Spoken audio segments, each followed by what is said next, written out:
নমস্কার। আজকে আবার আরেকটা রেসিপি নিয়ে চলে এসেছি। তো আজকে আমি আপনাদেরকে বানিয়ে দেখাবো ধোসা। একটু ডিফারেন্ট স্টাইলে বানাবো। ব্যাটারটা আমি রেডি করিনি, ব্যাটারটা আমি রান্না করতে করতে দেখাবো কিভাবে বানাবো। তো চাটনিটাও বানাবো, সেটাও ভিডিওটা আপনারা দেখতে পাবেন। ধোসার চাটনিটা, যে অথেন্টিক রেড কালারের চাটনিটা হয়, সেটাও বানাবো। আর ধোসার ভেতরে যেই আলুর মশলাটা থাকে সেটাকেও বানাবো। তো প্রত্যেকটা জিনিস দেখাবো, পুরো ভিডিওটা দেখবেন।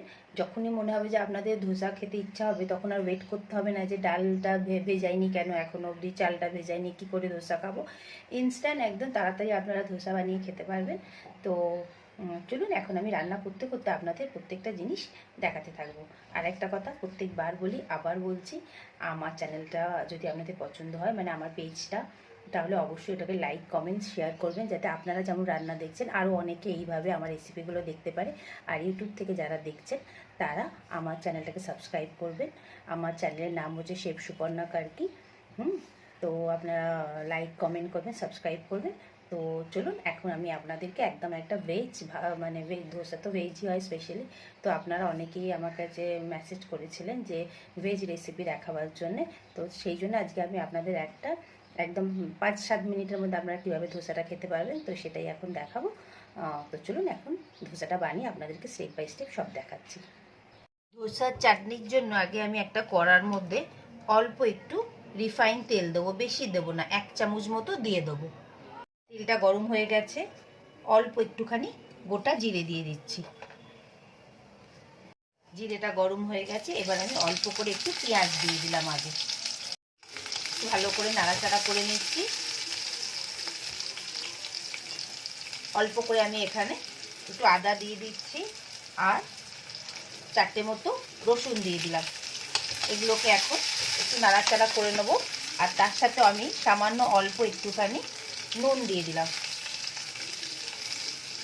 একদম রেড চাটনি যেভাবে তৈরি হয় সেভাবেই আমি চাটনিটা আপনাদের করে দেখাচ্ছি।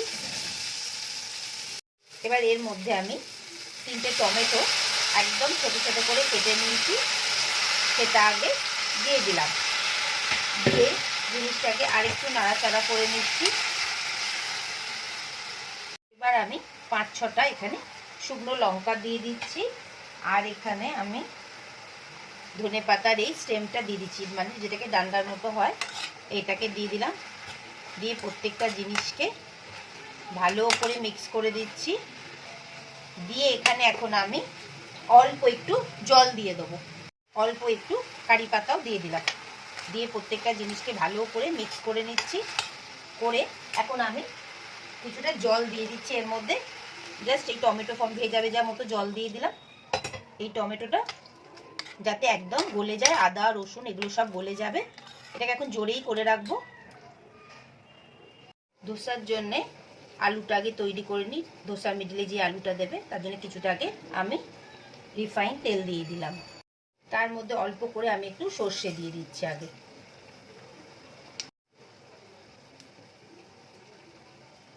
অল্প করে একটু চানা ডাল দিয়ে দিলাম। তারপর পেঁয়াজ দিয়ে দিচ্ছি। পেঁয়াজটাকে দিয়ে ভালো করে নাড়াচাড়াকে দিয়ে নিচ্ছি। অল্প করে একটু কাঁচা লঙ্কা রেখেছি, সেটাকেও দিয়ে দিলাম। কাঁচা লঙ্কাটা আপনারা স্কিপ করলে স্কিপ করতে পারেন। অল্প করে আমি একদম আদাকে কুচো কুচো করে কেটে নিয়েছি, সেটাকেও দিয়ে দিলাম। দিয়ে ভালো করে সবগুলোকে আগে মিক্স করে নেবো। এখানে আমি সামান্য অল্প একটুখানি আগে নুন দিয়ে দিচ্ছি, যাতে পেঁয়াজটা একটু তাড়াতাড়ি গলে যায়। একটু নুন দিয়ে দিলাম।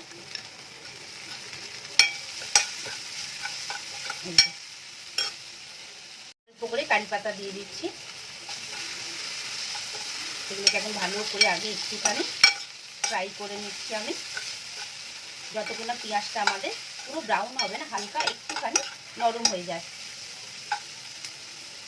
চাটনিটা দেখুন একদম জলটা মরে গেছে। এখন আমি গ্যাসটা বন্ধ করে দিচ্ছি। ঠান্ডা হয়ে যাক পুরোটা, তখন আমি এটাকে মিক্সিতে পেস্ট বানিয়ে নেব। পেঁয়াজটা নরম হয়ে গেছে। আমি এখন এর মধ্যে হলুদ দিয়ে দিচ্ছি, আর অল্প করে কাশ্মীরি লঙ্কার গুঁড়োটা দিয়ে দিলাম। এবার এগুলোকে ভালো করে আগে একটুখানি নাড়াচাড়া করে নেবো। একটু হলুদ আর লঙ্কাটা একটু ভাজা ভাজা করে নেবো 1 মিনিট মতো। এখন একদমই হলুদের গন্ধ আসছে না। এখন আমি কিছু আলুকে সেদ্ধ করে রেখেছিলাম, 4টে মতো আলু, সেটা পুরোটা এর মধ্যে দিয়ে দিচ্ছি। পুরোটা দিয়ে দিলাম।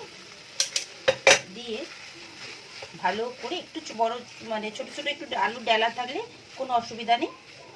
এটাকে ভালো করে আগে আমি মিক্স করে নেব। এবার আমি এর মধ্যে কিছুটা ধনেপাতা দিয়ে দিচ্ছি, খুব সুন্দর ফ্লেভার আসবে। ধনেপাতাগুলোকে মিক্স করে নিচ্ছি। আর গ্যাসের ফ্লেমটা কিন্তু এখন আমি একদম সিম করে রেখে দিয়েছি। একটা গোটা লেবুর রস দিয়ে দিচ্ছি এখানটাতে আমি। দিয়ে ভালো করে লেবুর রসটা মিক্স করে দিলাম। গন্ধটা ভালোই আসছে, কারি পাতার একটা সুন্দর গন্ধ আসছে। আর যদি মনে হয় যে ঝাল লাগবে তাহলে এই কাঁচা লঙ্কাটা স্কিপ করে দেবে। তো আমাদের ধোসার জন্য মশলাটা, মিডিলে যে আমরা আলুর পুরটা দেবো ওইটা আমাদের জন্য রেডি হয়ে গেল। দেখুন এরকম সুন্দর দেখতে হয়েছে। এই চাটনিটা এখন একদম ঠান্ডা হয়ে গেছে। এবার এটাকে আমি একদম মিক্সার গ্রাইন্ডারে নিয়ে নিচ্ছি, নিয়ে একদম মিহি একটা পেস্ট বানিয়ে নিচ্ছি। চাটনিটা রেডি হয়ে গেল। এখন এর মধ্যে আমি একটা তড়কা অ্যাড করব। প্রথমে একটা তড়কা প্যান নিয়ে নিয়েছি, তার মধ্যে অল্প একটু রিফাইন তেল নিয়ে নিয়েছি। গ্যাসের ফ্লেমটা এখন বাড়ানোই আছে। এখন আমি এর মধ্যে কিছু কিছু ইনগ্রিডিয়েন্টস ডালবো। প্রথমে আমি এটার মধ্যে অল্প করে আগে সর্ষে দিয়ে দিলাম, তারপরে উড়দ ডাল দিয়ে দিলাম, তারপরে কটা শুকনো লঙ্কা দিয়ে দিচ্ছি, কটা কারি পাতা দিয়ে দিলাম। এবার এই তেলটা অল্প অল্প করে আমি এখানে ঢেলে দেবো। এইভাবে বেশি বেশি করে ঢালবো না, অল্প অল্প করে পুরোটা আমি ঢেলে দিচ্ছি। মিশিয়ে দিলাম। টেস্ট তো ভীষণ সুন্দর হবে। তো আমাদের এখন চাটনি রেডি। আজকে আমি ধোসা এই ব্যাটারটা দিয়ে বানাবো। এটা কিনতেই পাওয়া যায়, আমি এটা অনলাইন দিয়ে আনিয়েছি। তাই ভাবলাম আপনাদের সাথে এটা একদম মানে আমাদের তো চালটা ভেজাতে আর সেটাকে মানে গ্রাইন্ড করতে টাইমিং লেগে যায়, তো সেই জন্য আমি আজকে এইটা ব্যবহার করছি। এটা দিয়ে ধোসাটা বানাবো। কিভাবে বানাবো সেটা আপনাদের দেখাচ্ছি। যখন ইচ্ছে ধোসা খাবার মনে হবে তখনই আপনারা ইনস্ট্যান্ট সঙ্গে সঙ্গে ধোসা বানিয়ে এটা দিয়ে খেতে পারবেন। আর একদম ভীষণ ভালো টেস্ট হয়। আমি এটা অনেকবারই করেছি। ইডলি ধোসা দুটোই আপনি এটাতে বানাতে পারবেন। যতটা ধোসা বানাবেন সেইভাবেই ব্যাটারটা আস্তে আস্তে আপনারা ঢেলে নেবেন। একদম ভীষণই ভালো হয়। আর এটাকে ফ্রিজে রাখবেন। এই যে আমি একটু ফ্রিজেই রেখে দিয়েছিলাম। এবার আমি যে কটা বানাবো তার মতো মাপ করে ধোসাটা বার করে নিলাম, মানে ব্যাটারটা। গ্যাসটাকে আমি দেখুন অন করে দিয়েছি আর গ্যাসের ফ্লেমটাকে হাই করে রেখেছি। এই চাটুটাকে একদম মানে একদম হাই করে আমরা গরম করে নেবো, যাতে জলের ছিটে মারলে চিকচিক এরকম আওয়াজ হয়, এরকম একটা আওয়াজ হবে, ঠিক আছে? তো এখন আগে ভালো করে এটা গরম হোক, তারপরে দেখাচ্ছি। দেখুন এবারে চাটুর ওপর দিয়ে ধোঁয়া বেরোচ্ছে। আমরা আগে হালকা হালকা করে একটুখানি জলে ছিটে দিয়ে দিলাম। এইভাবে ছিটিটা দিয়ে দিলাম। এবার এটা একটু শুকিয়ে যাবে, যেই এটা আরও গরম হবে। এখনও পুরোটা মানে এমন দিতে হবে যাতে সঙ্গে সঙ্গে শুকিয়ে যায়, ঠিক আছে? দেখুন আমার এখনও ডট ডট ডট ডট আছে, এটা আরও গরম করতে হবে। এবার কি করব, অল্প একটুখানি আমি তেল দিয়ে দিচ্ছি। দিয়ে এরকম একটা টিস্যু পেপার নিয়ে নিয়েছি। বা আপনারা এখানে পেঁয়াজটাকেও একদম মাঝখান দিয়ে কেটে এর ওপর থেকে বুলিয়ে নিতে পারেন, কিন্তু যেহেতু ভেজ সেই জন্য মানে যদি কেউ পেঁয়াজ আপনারা খান, তো দেখুন আমি এইভাবে টিস্যু পেপার দিয়ে পুরো জায়গাটাকে তেলটা লাগিয়ে দিলাম। দিয়ে এবার এই ধোসার ব্যাটারটাকে আগে নিয়ে নিলাম, নিয়ে এরকম মাঝখানটাকে দিয়ে দিচ্ছি। দিয়ে এইভাবে পুরো জিনিসটাকে আমি রেডি করে নিলাম। দেখুন একটা জালি জালি জালি জালি এসে গেছে, ঠিক আছে? এইবারে আমি অল্প একটুখানি তেল এই সাইড দিয়ে এই যে এইভাবে সাইড দিয়ে দিয়ে দিলাম, একটু মিডিলে দিয়ে দিলাম। এবার এটাকে এখন আর এটাকে ধরবো না, এটাকে একটুখানি হতে দেবো আগে। এই যে আপনারা একদম এইভাবে করুন, এটা একদম ইজি প্রসেস। কিছুক্ষণ হতে দেবেন, তারপরে দেখবেন এরকম সাইড দিয়ে দিয়ে দিয়ে সব বেরিয়ে আসছে। এবার দেখুন 1-2 মিনিট হয়ে গেছে, এরকম সাইড দিয়ে দেখবেন খুদিটাকে একটু আস্তে করে, এই দেখুন আস্তে আস্তে উঠে আসছে। এবার এটাকে এখন আমি একটুখানি কিছুক্ষণ আগে হতে দেবো। ভালোভাবে সাইড দিয়ে এটাকে আমাদের খুলে নিতে হবে। এইভাবে আগে আমাদের সাইডটাকে খুলে নিতে হবে। এবার আমি কি করব, আর একটুখানি হবে, একটু ক্রিস্পি করব। আর যদি আপনারা ক্রিস্পি না করতে চান তো এখনই আলুর মশলাটা এখানটা দিয়ে আপনারা এটাকে ফোল্ড করে নেবেন, কিন্তু এটাকে আমি আরও 1 মিনিট মতো হতে দেবো। এবার দেখুন আমি মাঝখানটাতে আলুটা দিয়ে দিচ্ছি, যতটা পরিমাণ আপনাদের মনে হবে আপনারা ততটাই দেবেন। এইভাবে আলুটা দিয়ে দিচ্ছি, দিয়ে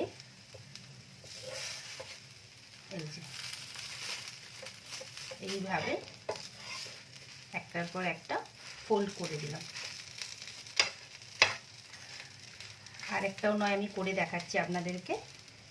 এরম ভাবে হাই হিটে আগে চাটুটাকে ভালো করে গরম করে নিচ্ছি, তারপরে এরকম জলের ছিটে দিচ্ছি। একদম পারফেক্ট হয়েছে, একদম সঙ্গে সঙ্গে এই যেটা জলটা শুকিয়ে গেল তখনই বুঝবেন একদম পারফেক্ট হয়েছে। এবার আমি এখানে একটুখানি অয়েল দিয়ে দিচ্ছি, রিফাইন তেলটাই দেবেন, এটা অনেকটা গরম আছে তো তাই জন্য আমি এটা দিয়ে করছি। এবার এটা দিয়ে পুরো তেলটাকে ভালোভাবে গ্রিস করে দিলাম এর উপরে। যেহেতু গরম আমি টিস্যুটা হাত দিয়ে ধরতে পারছি না, করে দিলাম। দিয়ে এবারে ব্যাটারটা নিয়ে নিলাম, নিয়ে পুরোটা দিয়ে দিলাম, দিয়ে আস্তে আস্তে এইভাবে আমি করতে থাকবো। আর একটু আছে সাইডটাতে দিয়ে দিচ্ছি। এটাকে এইভাবে এখন একটুখানি আগে হতে দেবো। তার আগে আমি একটুখানি তেল দিয়ে দিচ্ছি, বেশি না, অল্প অল্প করে তেল দিয়ে দিলাম, দিয়ে এটাকে এইভাবে এখন একটুখানি হতে দেবো। দেখবেন সবসময় আমাদের একটা দুটো করার পর চাটুটা একদম মানে পারফেক্ট হয়ে যায়। দেখুন ফার্স্ট এই দেখুন কেমন উঠে আসছে নিজেই। একদম ইজি প্রসেস, আপনারাও করবেন। একটা দুটো হয়তো ফার্স্ট এডটা হয়তো নষ্ট হয়ে যাবে, সেকেন্ডটা নষ্ট হয়ে যাবে, তারপরে দেখবেন একদম পারফেক্ট হবে, কোনো রকম অসুবিধা হবে না। এই দেখুন নিজেই বেরিয়ে আসছে, যে এরকম নয় যে আটকে যাবে আপনারা করতে পারবেন না, সেরকম নয়। এবার আমি আলুটা মিডিলে দিয়ে দিচ্ছি। আর যদি একটু কারি পাতা বেশি পছন্দ করেন তাহলে আরেকটু বেশি করে দেবেন, আরো ভালো লাগবে। এখানটা দিয়ে দিলাম,